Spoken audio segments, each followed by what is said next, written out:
Hi, it's March 3rd, 2:58 p.m., and I did another little research web page scenario here.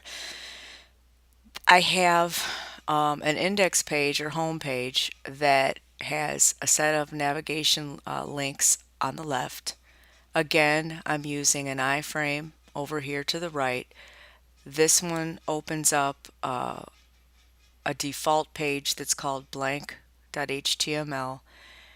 in which I have a header tag right here, and I have a button, and then I have this little section right here that stretches a background image 100% from top to bottom, 100% left to right. So depending on the window that it's in, it may skew the image, but it will always completely fill the iframe, no matter how it's sized. All right. For the purposes of knowing how many pixels I wanted before these pick up different external style sheets, I have these buttons that if you click this, it gives you the width and the height of the home page. So as this stands, this entire page that is taking up the full width and length and height of my monitor is supposed to be 1600 by 775. This iframe, however, when I click it, has a width of 1152 and a height of 698. When my width is 1001 and up, it's going to grab the large style sheet that has this H1 tag, this size, and the color purple. When this window goes to 701, from 701 pixels to 1000, then this color should be red because it's going to grab the medium style sheet. And then when the width goes down to less than 700 pixels, then this goes very small and the color is blue. So I can show you that really quick. Do you see how it's blue now? When I hit this again, this has a width of 436. I go up a little more until I hit red. It's going to be in the medium range. Now it's red. Click this again, 760. So that is between my 701 and 1001. And then when I go just above 1001, it's going to turn purple. There's 1034, and it's using the large style CSS. All right, when I click the first one, 1.html is going to open up here, and I have an auto scroll. I have a JavaScript function that lets this scroll, and I have my body on load calling that particular scroll, and it's a very slow continuous scroll. Then I have this button that stops the scroll completely, and my little tag over here that's reading this page can be paused or played as you want. The scroll highlight will scroll this in the section of, if this is 100 pixels high, then it will scroll the next 100 pixels will fill up this purple. So if you look right here, this little line that's just outside of the purple, when I hit scroll highlight, it is now just at the top of the purple. And again, when we go just below the purple, you read this purple section. As soon as you get to the bottom part, you hit scroll highlight, and now it's within the purple area again. So this way that you can keep your eye's focal point in a more consistent area instead of like looking all up and down the page and seeing where you used to be. So this is kind of nice, kind of nicer than this continuous scroll page.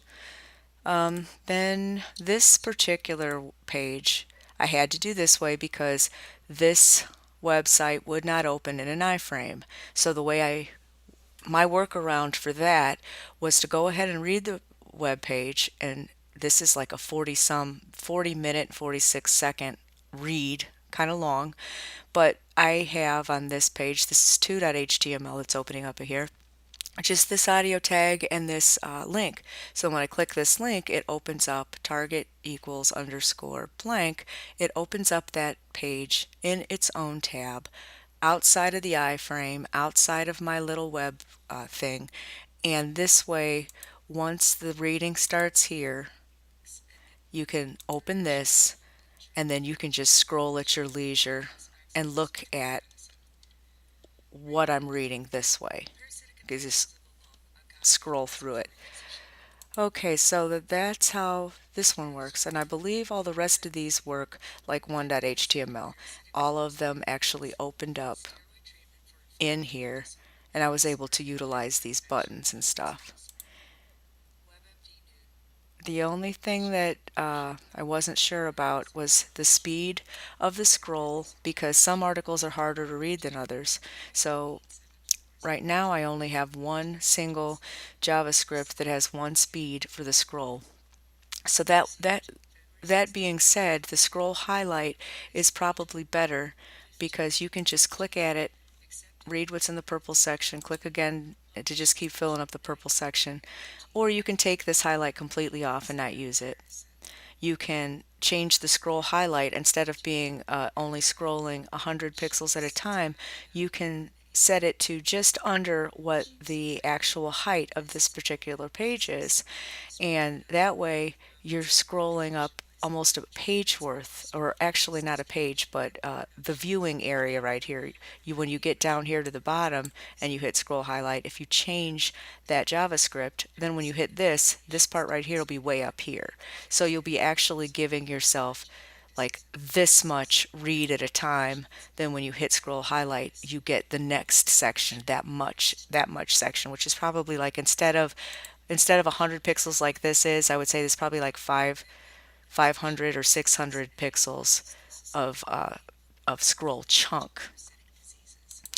Okay, and here would be the next one.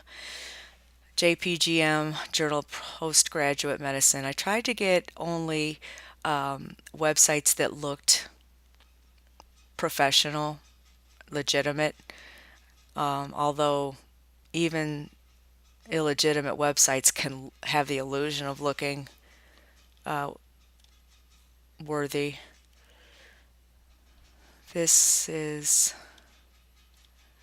going pretty slow.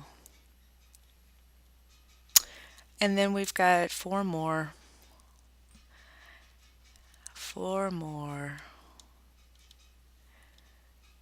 And I basically just spent a lot of time really researching other websites on a single topic, and then just adding a little functionality, a little bit of style, a little bit of JavaScript, and just trying to decide, what do I like better as a user? Do I like having this here? Would I rather not? Is this just irritating?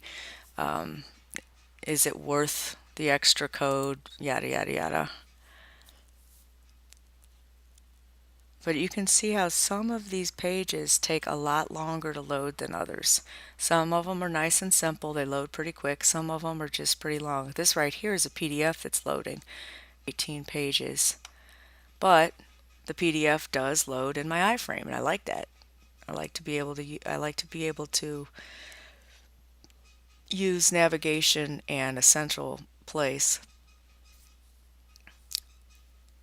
This I had to set to a rather large height for the iframe in this particular page because this was rather long before it reached the end. And two more. This was very short, so the height of this page's iframe was very much shorter. I mean, this was very short and sweet and to the point. And lastly, this is another pubmed.gov, and I think this was a little short as well. You get the purpose of the review, recent findings, and a summary, and then I think you can find similar articles, full text links.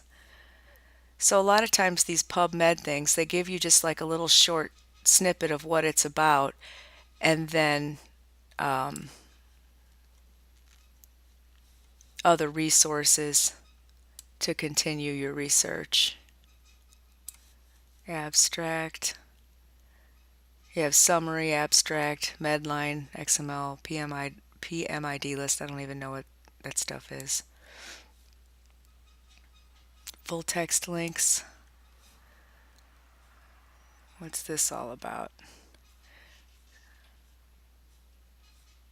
Yeah, I don't know what to do with that. So anyhow, that's basically it. I like to, whatever topic I happen to be thinking about at the time, I like to grab like 9 or 10 websites, work on a little bit of navigation, work on a little bit of functionality, and just practice little stuff here and there in my free time.